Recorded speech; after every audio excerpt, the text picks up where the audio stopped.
Hello everyone and welcome back to the SteemTrail Gaming podcast. Today is the 13th January of 2019. My name is Kralizec and I will be one of your two hosts for the evening. The second is Tygergamer. Hello Tiger, how are you doing? I'm doing excellent. How about you? Uh, been better to be honest. My back hurts and I have no idea why. It's just, like stuck Mm, almost. But it's just not that nice. mm. But we are here to talk about video games. So let's do that. All right. So, you know what? I'm going to go first this week with a game I played this week because this one is going to be pretty quick.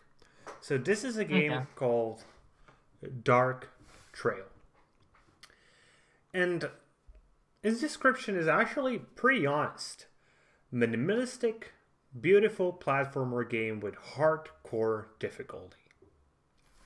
So first thing that should be mentioned, this game is only 79 euro cents, so $1 when it's not on promotion. Mm. But even for this price, I just can't really recommend this. Mm. Like, seriously. So the game is a platformer. And for a platformer to be good, I think there's one thing that's really, really needed. And that's consistency. Oh yeah. So the movement feels consistent. And this game just doesn't have this at all. Mm. Sometimes the controls do one thing, sometimes they do a completely another thing. I still haven't found, like, what's the reason for when that happens. On top of that, yes, the game is really hard. But hard to a point where you don't feel like you progressed. And especially combined with that, the game feels inconsistent in its movement. The hardness doesn't come from you needing to do hard stuff. It's just the game punishes you without any real intent. It's just like, why? Oh. It's just, why is it that, why this thing exists? I have no idea. I'm sad I bought this because I really bought this one. It's like, it's 50 cents. Even if it sucks, I'm not gonna care. I care about spending 50 cents on this thing. It's just like, Yeah. oh man, this was wasted money. Mm. Yeah. Like, actually, I don't know how much time I spent in this. How much time? 53 minutes. I could still give this game back and get a refund. Yeah. You good. That would take me longer than when I played the game, and I'm already fed up with it. The game has like 12 levels. It has. So, yes, it does have longevity because it's hard to finish it. But you will not have fun for a single second of that gameplay. It has no explanation of how it controls. I don't know where he got that it's beautiful. It doesn't look awful, but beautiful, no. No, that's a word I have reserved for very different type of game, and this guy should not make games anymore. If this was a free mobile game, I would still be pissed that I downloaded it and I would uninstall it in like 15 minutes. So, yeah, that's my opinion of Dark Trail. I'll probably make like a speed review of this thing because honestly I will be able to review this in like 15 minutes. But I really don't want to play it to record it.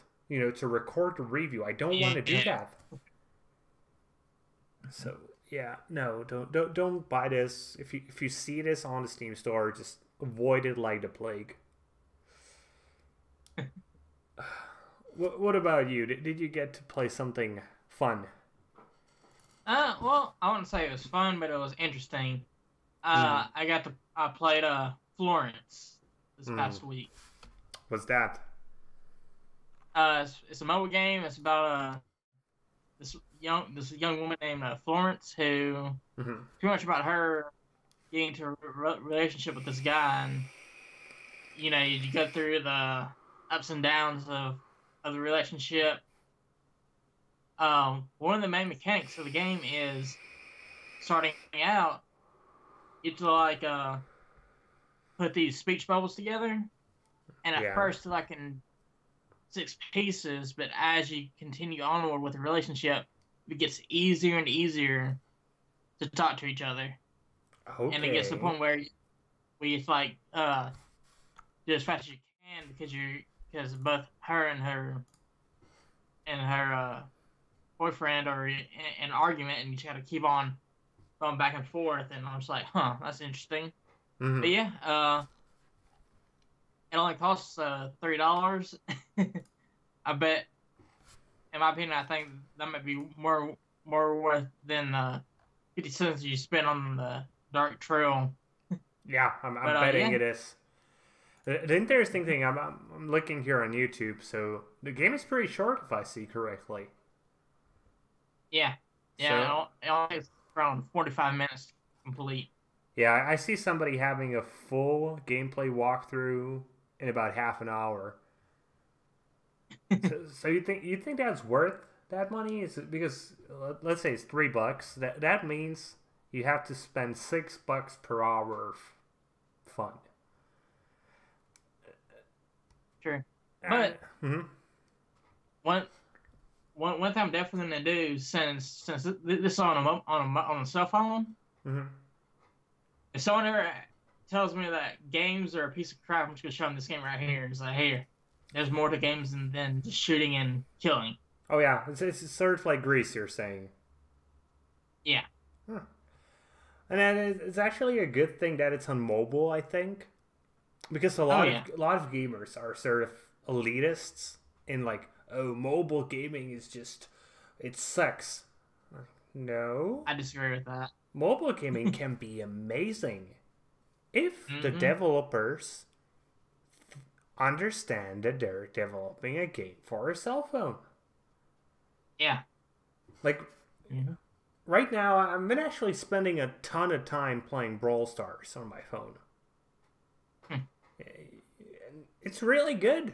It's a PvP shooter game, twin stick shooter game from the creators of Clash Royale and Clash of Clans. These guys Hmm. truly know how to make mobile games. And yes, their business models are abysmal. I don't dispute that. But their games are really fun. Hmm. And in the end, like, yes, obviously they're not going to look like AAA titles on the Yeah, PC, of not course. even on the console. But like 10 years ago, games on computers, well, some of them could have dreamed about looking like some of the mobile games of today. Mm-hmm. And I bought a new phone for myself on Christmas. I'm actually thinking about buying one of those game pads that you can put on the sides of your phone. There you go. I think once that is done, I'm gonna have a ton of fun gaming on my phone. Like it's Oh gonna yeah. be, it's essentially gonna be a Switch at that point. There you go. But apart from being a Switch, I can also use it as a phone. So just Mm-hmm. I don't really like this elitist, and Florence actually sounds like a good game on phone that can showcase the Yeah. power of phones And for gaming. yeah, really, and not to mention, it's a game about someone going through a relationship, the ups and downs of going through a relationship, and majority of people have gone through that and they can relate to it. Hmm. So, Yeah. eh, if you have $3 lying around, then yeah, of course you have a cell phone. Don't give this game a try. It won't take like less than an hour to complete. So, Okay. I have one more game to talk about. This thing is called Bright Memory Episode 1. So, as you might expect, this is the first episode of a game that's going to have more episodes. It's available for €5, €5.69. So that's probably something like bucks, $7. And it's a first-person action shooter. Actually, there was a great description here in the reviews. Somebody describes it as if... Where was the review? As if Devil May Cry, BioShock, Tomb Raider, and Dark Souls had group sex and it came out as a baby. That's good. And yeah, it's actually a fair description of the game.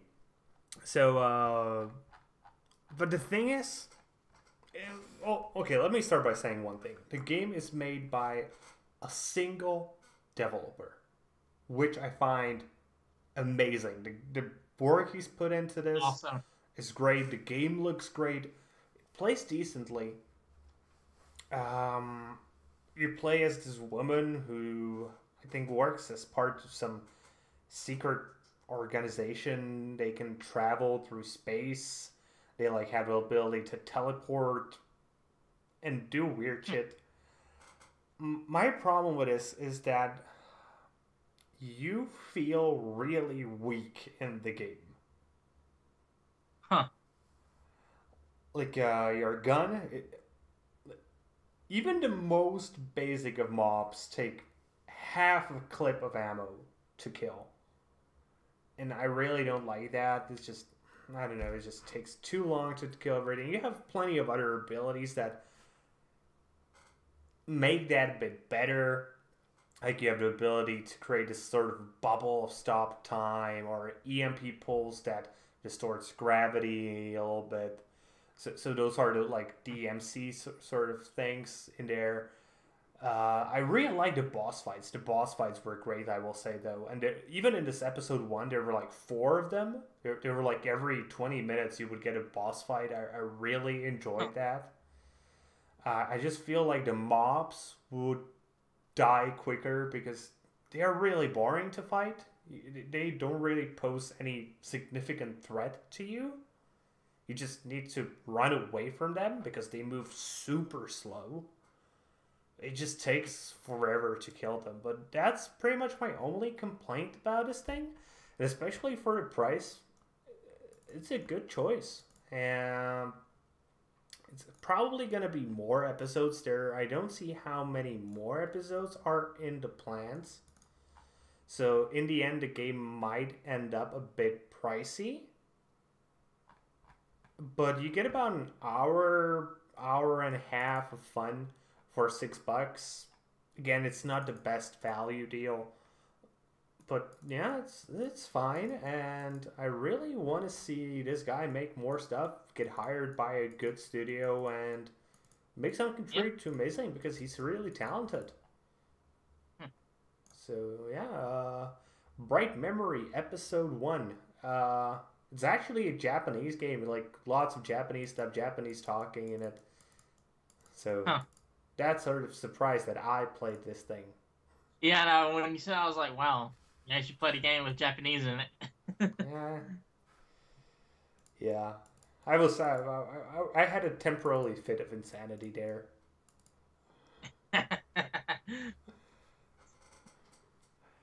And that's actually it for what I played this week. Anything else you played? I'm here.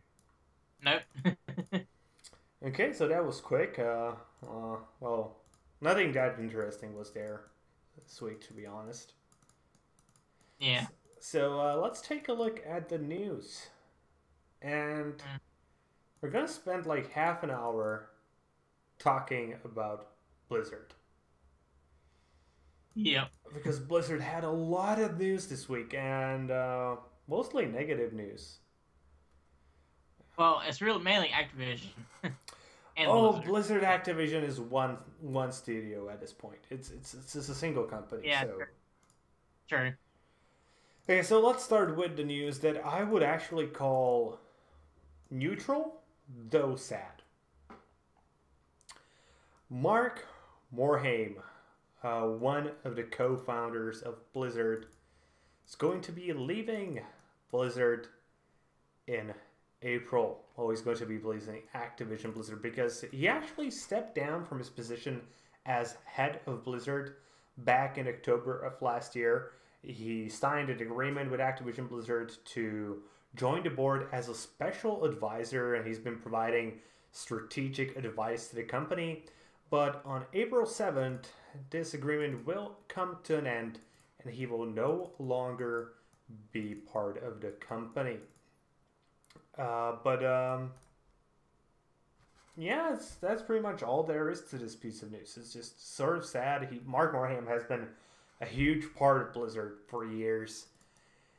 If you're a Blizzard fan, and if you know anything about me, I'm a huge Blizzard fan. You do know who Mike Morhaime is. And honestly, I just wish him the best of luck. We do not know if he has any other plans to get a new company, do something more indie-like, or something he's really been wanting to do as a side project but just didn't have the time in his position. Or honestly, if he's just going to retire and live up the giant pile of money and diamonds he probably acquired while working in Blizzard. Well, we'll just have to wait and see. But the best of luck. The best of luck to him. Yeah. So that's it for the good news. Oh, technically this second one is both bad and good news. It's bad news for Blizzard and Activision, but good news for gamers, I think. I hope. And Bungie. Bungie has split up from Activision Blizzard Thursday afternoon. Yeah. So, holy hell. I really didn't expect this to happen. Me either. So, both of the companies said that they're committed to making the handoff for Destiny 2 as seamless as possible. They're hoping that there will be no changes or impact on Destiny's 2 availability or roadmap or anything. But, wow, Bungie issued a statement that says, "With Forsaken, we've learned and listened and leaned in what we believe our players want from a great Destiny experience. Rest assured there is more of that on the way. We'll continue to deliver on the existing Destiny roadmap, and we're looking forward to releasing more seasonal experiences in the coming months, as well as surprising our community with some exciting announcement of what lies beyond." So, wow. I don't think this will really change Destiny in a significant way. I would say at least in the coming year. Yeah, possibly. Because roadmaps and these sort of stuff is probably set up very well at this point for Destiny 2. But for the future, this could mean some big stuff. And obviously I do not know what kind of stuff, whether it's going to be good or bad stuff, because it means that they don't have the financial backing that they did have when they were part of Activision Blizzard. But on the other hand, they will have nobody telling them what they should be doing. Yeah. So do you think this is a good or bad thing? Well, I'd say it's a good thing for Bungie because they're going independent from Activision, but it's bad for Activision because they're losing a major IP. Yeah, a pretty valuable asset, and the markets have noticed on this. So the Activision Blizzard stock dropped 6.5% following the announcement that Bungie is separating from Activision Blizzard. If you don't understand, 6.5% in a single day is a ginormous amount for stock markets. Maybe if you're in the crypto business, you're used to that and you're like, so what, 6%? But on the regular kind of stock market, holy hell, 6.5% is an insane number. Yeah.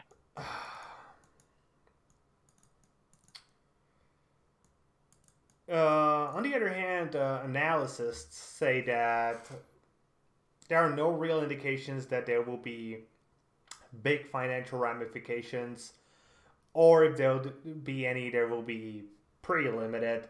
Activision Blizzard seems to share that sentiment, stating that the securities filing that they do not expect an operating loss to occur. I think in general for Activision Blizzard, it's more of a PR thing rather than a real business thing. I don't think it's gonna suck that much. Yeah.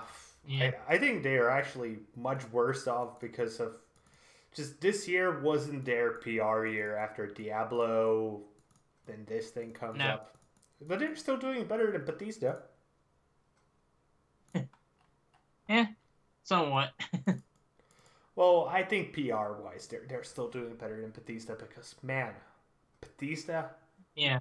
they really screwed up this year. Yeah, they did. Yeah. But that's not all of Blizzard news. Not even close. Apparently, Activision Blizzard is under investigation for fraud following the Bungie split. It seems that there's a law firm named Pomerantz LLP who is gathering potential investors for a class action lawsuit, but nothing official has been filed at this point. I want to really say here, we don't really have any real information here. It seems that there are a few possibilities to how this might have been going. One is that Blizzard might have known about the split earlier than indicated, and that had an impact on the stock price. So some of the brokers might be pissed off and just trying to regain some of the money that they might have lost. Another possibility is that somebody was doing some insider trading, which, if you don't know what is essentially you have access to information that the other people who trade the stocks don't have, and you use it to make money based off of it. Here again, it would be probably knowing about the stock, so you could probably do something like a short on the stock market. So yeah, all these are possibilities. Probably there are many more. I don't know. There's also a chance that Pomerantz is just trying to gather some publicity to their company. That's also something that shouldn't be put out of question, especially since there is no active lawsuit at the moment. But we will have to see, and I don't know. I'm actually honestly rooting for Blizzard here. Yeah. I don't think anything bad really happened. Maybe there was some person who did some insider trading. I really hope not, but that wouldn't be a thing that Activision Blizzard should be sued for. That should be a thing like that one person should be sued for, I think. Mm-hmm. Okay. With that being said, let's move on to more Blizzard news. Holy hell, why is there so much Blizzard news this week? So this time, let's talk about possible racism at Blizzard. So we have a guy named Jules Mayo Cule. I don't know, I can't pronounce Spanish names. I'm stuck with them. He was born and raised in Mexico. He joined Blizzard's esports team back in 2016. He primarily worked on Hearthstone esports. And, well, he said that for one thing, he needed to work excessive hours, sometimes until 3 in the morning. We do know that this is a problem in the industry, but yeah, if you don't like it, you probably have a contract that says you have some working hours. If you don't like them, you don't have to work anything above that. Yes, it means that you will not get promoted. It means that if there is a layoff, you might be one of those laid off. But oh, that's the risk of working in a highly competitive industry. And I do agree that we should probably come to some agreements, especially getting some maybe unions or something like that, where people could be more protected against this. But this is nothing special about Blizzard here. But the bigger point is, Hula said that his co-workers, particularly one, teased him for his Mexican heritage and made jokes about how he was supposedly sexist. So I actually have the name of the person who teased him here. I don't know whether I should say it or not.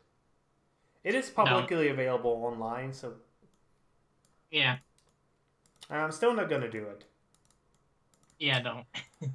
But apparently there was some uncomfortable confrontations with this person. There was some ongoing bullying, harassment, and he sort of felt like he was the punching bag of the team.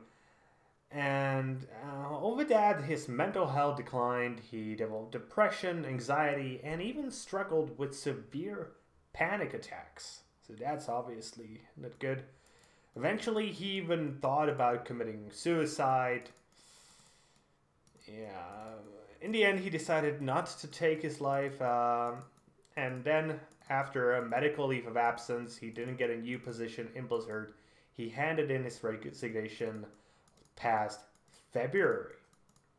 Which, this is the only thing I really don't understand. So, he has contacted attorneys as well as the Equal Employment Opportunity Commission about his experience at Blizzard. I wonder if he did that, well, soon after he resigned from his position. Because if he did it now, after like 9 months or a year almost, to be honest, at that point, I wouldn't really,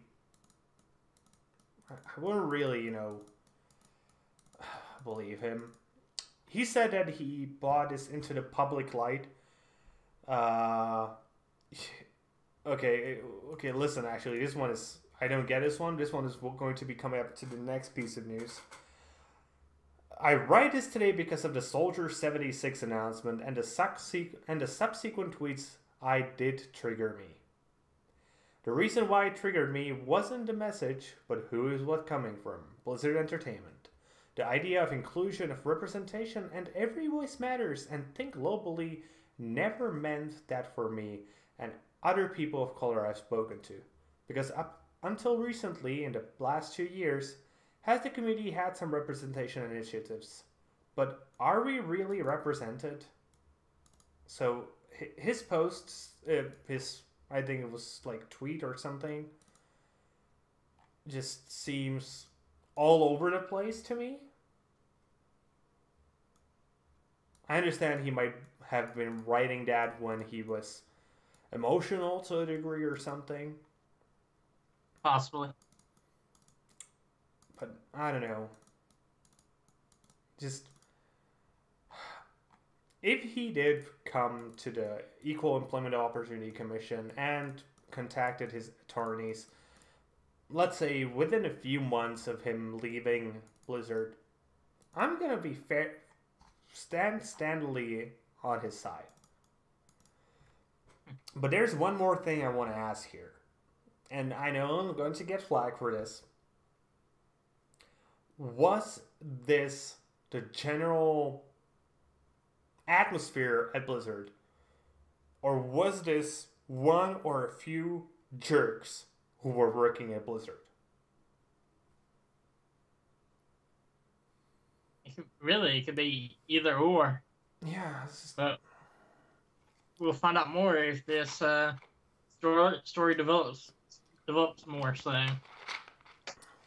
yep, because Blizzard it's a freaking huge company. It's going to have hundreds, if not thousands, of employees. Mm-hmm. And there's a good chance there are going to be jerks there There's even a good chance there are going to be a racist there.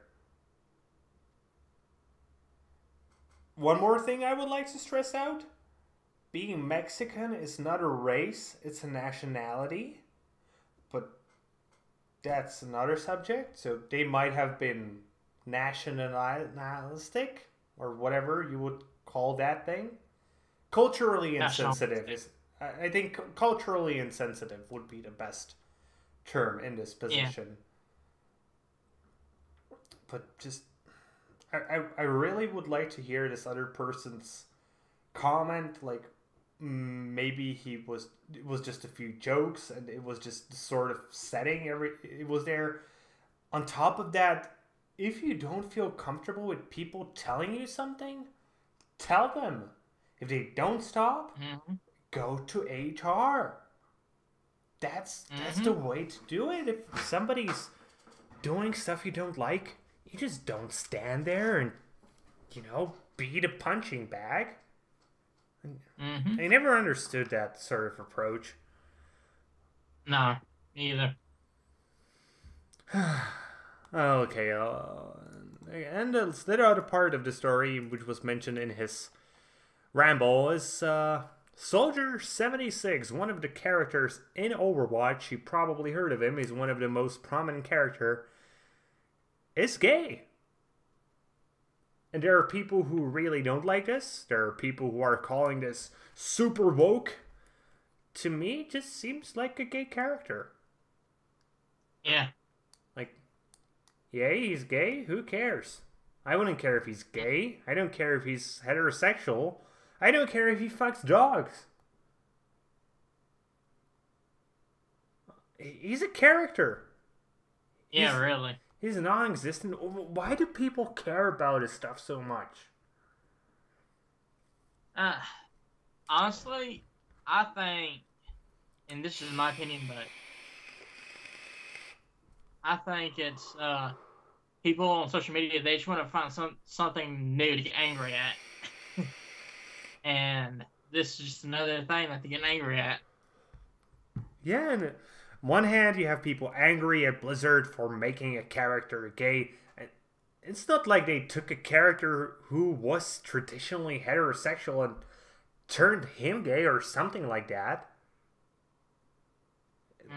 On the other hand, you have the people who are angry about the people who are angry. You know what? We're not helping. We're being angry about the people who are being angry. So, let's stop the story and move on to something. Yeah.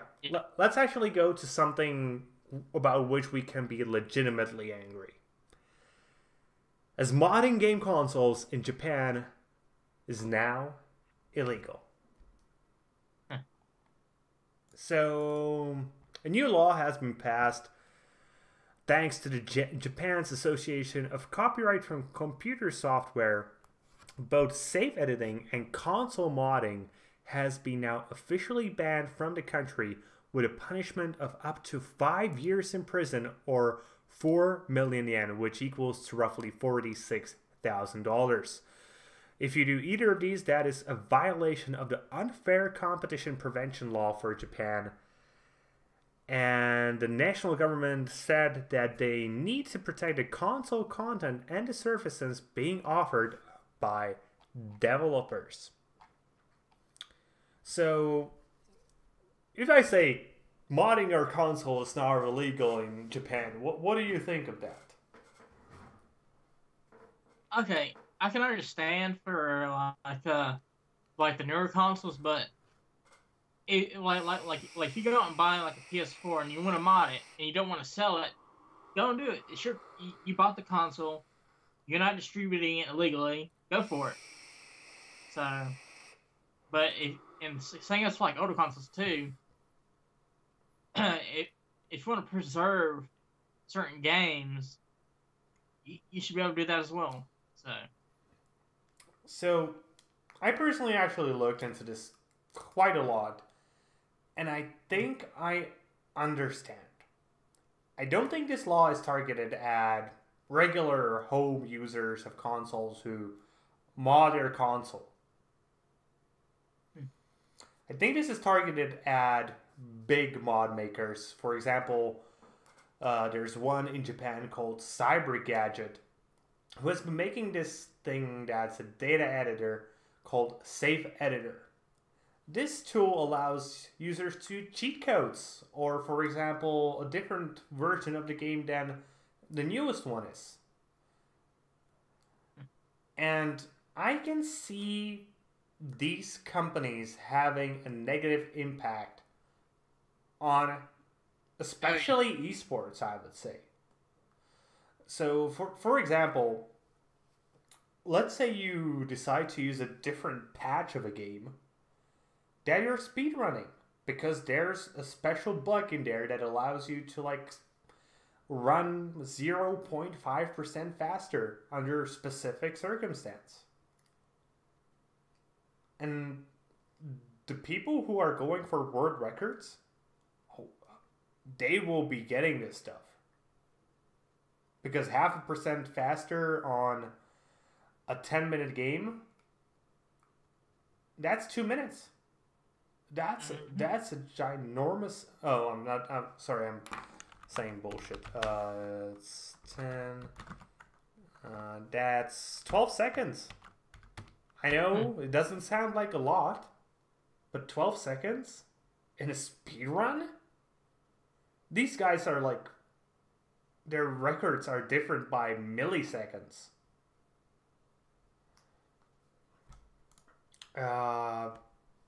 This might also, be because of the fact that the second-hand market for consoles is pretty big in Japan. So that might be a big stuff of that. But honestly, I think that if you mod your own personal console that you don't plan to sell, and that you will not try to use for anything, let's call it official, I think you will not get any sort of trouble. I hope. I might be wrong. Yeah. But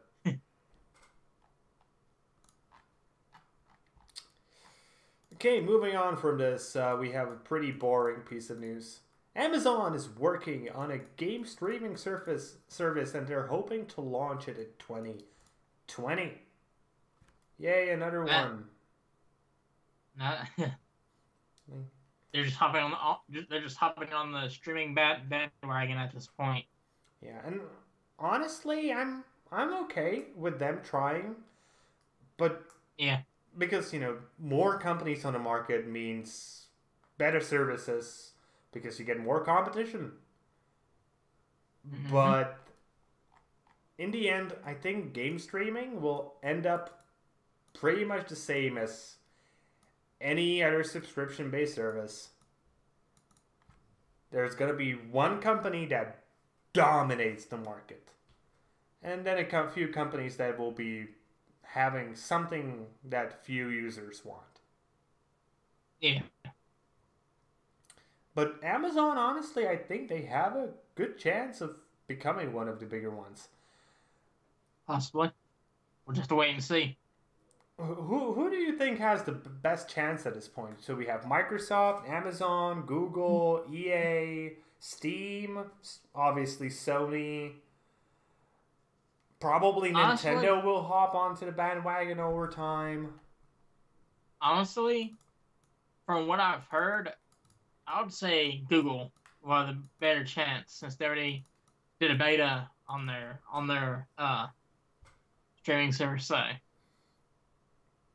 I think it's either Google, Microsoft, or Valve, and possibly Amazon. They do have the cash flow to make it happen. Yeah, sure. I don't think EA has the power to really become the giant. EA could be one of those second companies.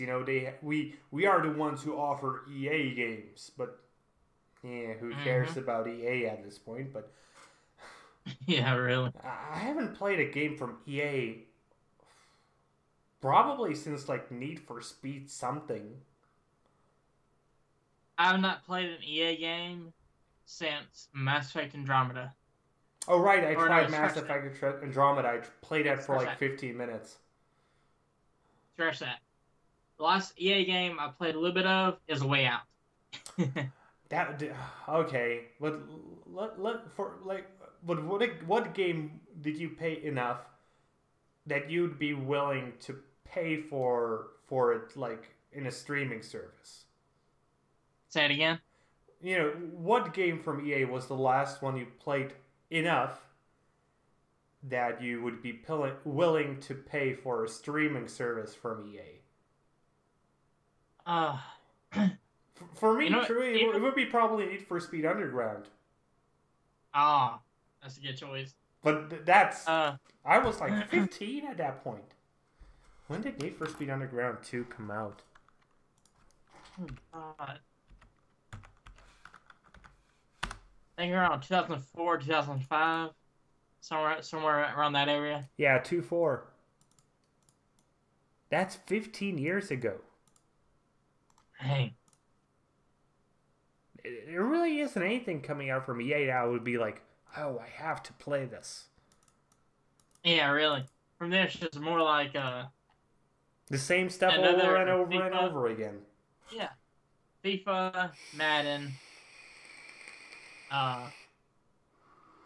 fucking Battlefront. Anthem seems intriguing. I just hope they don't mess it up. They will. They will. Yeah.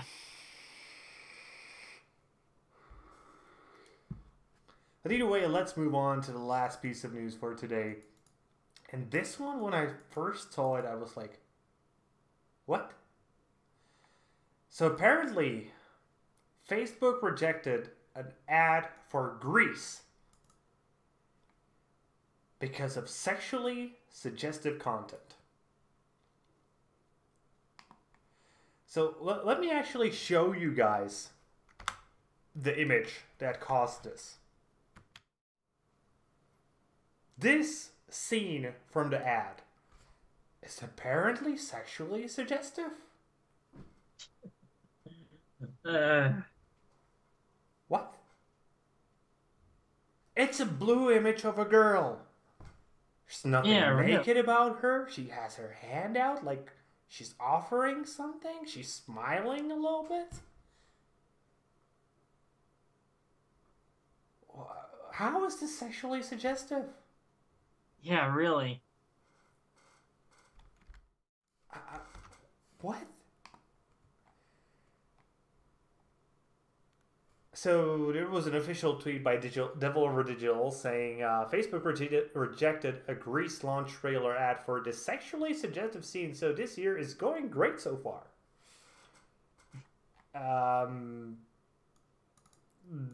Stephanie Tinsley, the representative of Devil Over Digital, said, and I wholeheartedly agree with her, this is really stupid. Yeah, that's actually my expression when you sent a link to the image, and I was like, okay, yeah, this is really stupid. That was my reaction to it as well.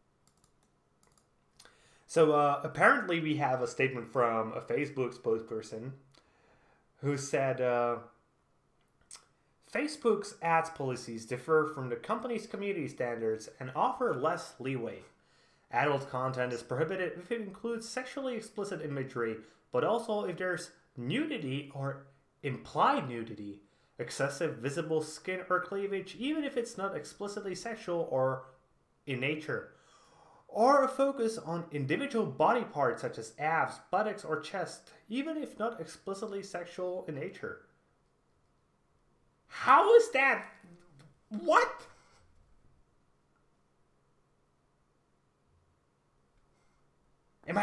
Did he see like a different ad than I did? I played the whole game. There's nothing sexual about it at all.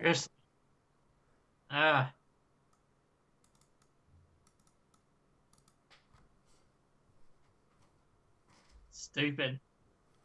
Facebook. I'm gonna say this. I think in the end this actually worked out in Greece's favor because they got a ton of free press from this without needing to pay for it. Mm-hmm. So Actually, I think Devolver Digital, your year is going well. Yeah. But holy hell, is this weird. Yeah, it is. Okay, and that's it for the news for this week. Let's talk about interesting games for next week. You want to go first? Yeah, okay. First of all, like to recommend Onimusha Warlords Remastered, which is coming out on the 15th for PS4, Switch, Xbox One, and PC. Mm-hmm. And it's coming out for $20. So, and it's pretty much a samurai, like a samurai game that's reminiscent of Resident Evil. In fact, the developers, they once said that they planned on Onimusha to be a spin-off of Resident Evil, but they decided to go their own way. And yeah, if you have never played any of the Onimusha games like I haven't, I'd say go for it. You might find some fun in it. I'm going to give this game a try myself, so. Okay. Well, when is it coming out? 15th, Tuesday. Okay, so next one, let's go with me. I have a game called Feudal Alloy. And this is a Metroidvania game, which this description is awesome. Feudal Alloy is an epic action adventure with fish-controlled medieval robots. And just that should be enough to tell you why I already like this, and plus it looks great. I really want to play this. Metroidvanias are fun, and fish-controlled robots? I didn't know I wanted this, but I do want it now. And you say, and you think I'll play weird stuff. This sounds weird too, but I like it too. Okay, this is coming out on January 17th, and everybody seems to be pretty happy about it. So yeah, hopefully it's good. Okay, anything else you got to recommend? Oh yeah, the next game I got to recommend is Ace Combat 7. It's coming out Friday, January 18th for PS4, Xbox One, and PC. It's a full price game, and it's pretty much a flight simulation game with a story mode and all that. So there's that, and it's published by Bandai Namco. So I remember playing an older Ace Combat game when I was younger, but that's about it. But yeah, if you're into flight simulators, flight combat games, just give it a try. And if you have PS4 and the PSVR, you can play it in VR. So in VR, flight simulators, apart from racing sims, are probably the best genre to play. Okay, I have one more game to recommend, and this is called She and the Lightbearer. And this is actually a point-and-click adventure game, so I will not be playing this because I can't stand point-and-click adventure games. But this game looks amazing. Like, the graphical style is gorgeous. It obviously took some inspiration from Mayan themes, but it has really bright colors, these sort of things. It's also coming out on the 17th, and if you like point-and-click adventure games, this might be totally your jam. Okay. Alright, my last game to recommend is No More Heroes Travis Strikes Again for the Nintendo Switch. It's coming out on the 18th, and yeah, it's based off of the No More Heroes games, and you play as a Travis Touchdown who gets sucked into a gaming console, and they actually did some collaborations with some indie developers so they can have their games featured in the No More Heroes game. So I It's gotta coming to say, Switch. I love the visual style of this. It's just Yeah. looks great. Yeah, it's coming to the Switch on the 18th for $30. So. Oh, hopefully it's gonna be good. Yeah. Okay, and with that being said, I think we are slowly coming to the end of today's show. Yes. So you want to do a bit of shilling? Yeah, we can do that. So go ahead. You can find me on YouTube as Tygergamer. You can find me on Steam at Tygergamer. I mainly do Let's Plays, but I'm planning on to start doing more reviews like I used to do when I first started out on Steam. So look forward to that.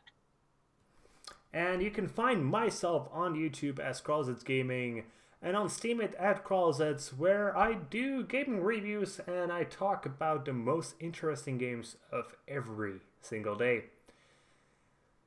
And with that being said, that's going to be it for today, guys. We hope you enjoyed today's show, and if you did, please consider giving us a thumbs up here on YouTube and subscribe to the channel.